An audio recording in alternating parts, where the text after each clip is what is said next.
Assalamualaikum warahmatullahi wabarakatuh. Perkenalkan, nama saya Asti Wulansari. Di sini saya akan mereview buku yang berjudul Manajemen Consulting karya Milan Kuber. Nah, saya hanya akan mereview buku pada bagian bab Consulting in e-Business-nya aja. Nah, pada bab Consulting in e-Business ini terbagi menjadi 5 subbab. Yang pertama itu ruang lingkup konsultasi e-Business. Kemudian yang kedua adalah brick and mortar, brick and click, konektivitas rantai nilai. Kemudian yang ketiga adalah brick and mortar, brick and click, proses internal. Kemudian yang keempat adalah organisasi.com. Kemudian yang terakhir adalah penelitian internet area. Nah, langsung aja, konsultasi e-business itu merupakan subjek yang luas, mencakup segala sesuatu mulai dari saran strategis untuk membangun situs internet hingga intervensi implementasi dalam bisnis kegiatan. Nah, contohnya itu seperti perumusan strategi, kemudian pemasaran, pengembangan infrastruktur teknologi informasi, manajemen keuangan, dan juga masih banyak lagi.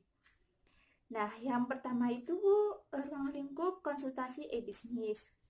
Nah, konsultasi e-business itu fokusnya pada digitalisasi proses bisnis.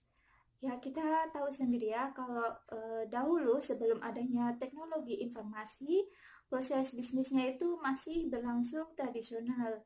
Nah, setelah semenjak adanya teknologi informasi ini, proses bisnisnya itu semakin jangkauannya tuh luas dan lebih efisien. Dalam artian ini tuh di menghemat waktu, kemudian menghemat biaya, dan juga dapat dijangkau kapanpun dan juga dimanapun. Nah, dalam bab ini itu menggunakan istilah .com yang saat ini begitu populer untuk mengubah atau membentuk kembali proses bisnis. Contohnya itu Amazon.com yang sudah berhasil untuk membentuk kembali pasar retail buku. Nah, kemudian ada istilah brick and click, yaitu adalah proses mengubah proses bisnis dan berkomunikasi dengan pelanggan atau mitra itu menggunakan internet. Contohnya itu thomascook.com.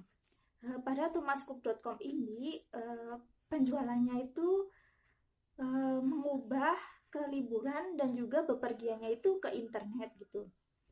Nah, oleh karena itu, konsultan di bidang e-business ini harus mempunyai keahlian di bidang teknologi dan juga tentunya di bidang bisnis. Seperti halnya di perusahaan brick and mortar, bahwa manajernya itu kurang paham dengan e-business dan juga pengetahuan teknologi informasinya itu masih kurang. Jadi seorang konsultan itu pasti diperlukan pada perusahaan brick and mortar ini supaya perusahaan brick and mortar ini lebih baik ke depannya. Nah, yang kedua mengenai brick and mortar, brick and click, konektivitas rantai nilai. Yang pertama ada perumusan strategi.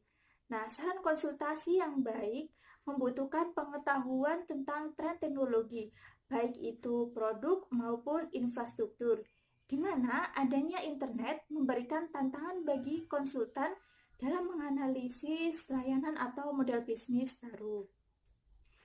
Nah, konsultan e-bisnis ini harus mampu menjawab potensi model bisnis baru yang dapat ditransfer ke dan disimpan ke komputer.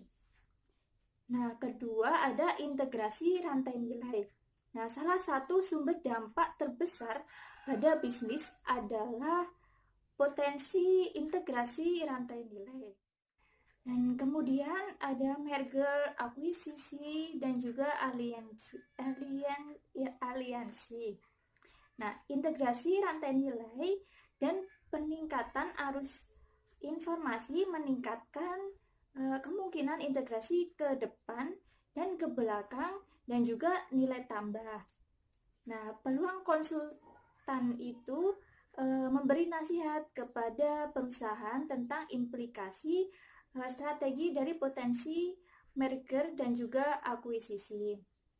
Nah, kemudian ada potensi outsourcing. Maksudnya ada potensi melakukan outsourcing. Nah, pesatnya perkembangan internet itu menciptakan perubahan besar dalam rantai nilai dan juga cara bisnis berinteraksi dengan pelanggan dan juga mitranya.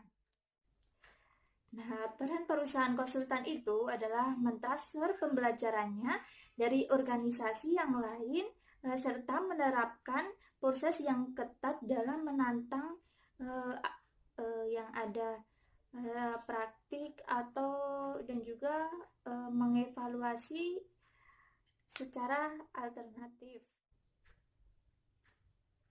Kemudian yang ketiga ada brick and click proses internal. Dengan adanya internet itu membuka peluang seperti pengadaan dan pasar online itu mempengaruhi internal organisasi. Nah, secara mendasar pada konsultan e-bisnis itu diperlukan tren di berbagai bagian fungsional dari rantai nilai. Contohnya yang pertama itu infrastruktur teknologi informasi.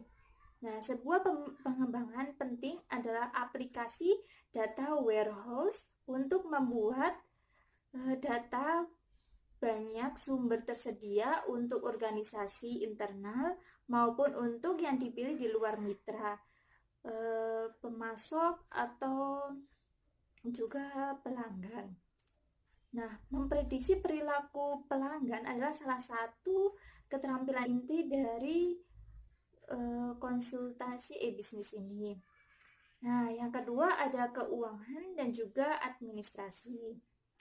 Nah, dalam keuangan dan administrasi itu merupakan fungsi tradisional teknologi informasi yang berat dalam organisasi karena salah satu terpenting adalah keamanan akses karena banyak sekali peretas menghancurkan data.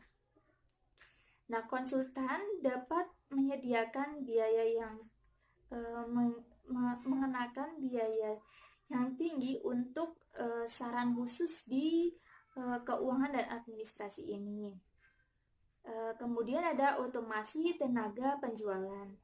Nah, kegiatan konsultasi di bidang ini seputar manajemen sumber daya, penjualan dan juga implementasi yang efektif serta pada aspek teknologi informasi. Nah, memasuki yang keempat mengenai organisasi.com. Nah, dibandingkan dengan organisasi brick and mortar, organisasi.com ini umumnya ditandai dengan kecepatan pengembangan yang lebih tinggi, kemudian lebih sedikit sumber daya organisasi, dan lebih banyak keterbukaan untuk melakukan outsourcing. Yang pertama, pada pendanaan itu banyak.com mencari saran konsultasi terkait pembuatan rencana bisnis dan meningkatkan keuangannya itu bagaimana. Yang kedua adalah fungsi SDM. Salah satu tantangan terbesar untuk .com itu yang tumbuh cepat adalah merekrut, kemudian mengembangkan dan juga mempertahankan staf yang sangat terampil. Nah, diperlukan konsultasi, saran dan dukungan dalam hal area fungsional tumbuh sumber daya manusia ini. Kemudian yang terakhir adalah penelitian internet area. Konsultan yang telah berkembang sangat pesat adalah analisis pasar dan juga teknologi. Nah, perusahaan mengatasi masalah ini tentang peramaan bisnis masa depan internet dengan menggabungkan analisis perkembangan teknologi yang sebenarnya, penggunaan internet, dan juga implikasi bisnis masa depan yang diprediksi. Nah, tantangan bagi setiap konsultan di bidang e-bisnis ini adalah untuk selalu mengikuti perkembangan apa yang ada gitu di depannya, karena kan teknologi informasi kan semakin canggih. Jadi sekian dari video mengenai review buku manajemen konsulting. Kalau menurut saya itu sangat menarik karena banyak ya, ternyata seorang konsultan itu bukan hanya di bidang mengenai pertanian atau hukum dan lain sebagainya, tapi di bidang bisnis itu juga ada gitu. Sekian video review buku kali ini. Kurang lebihnya saya mohon maaf. Semoga bermanfaat. Wassalamualaikum warahmatullahi wabarakatuh.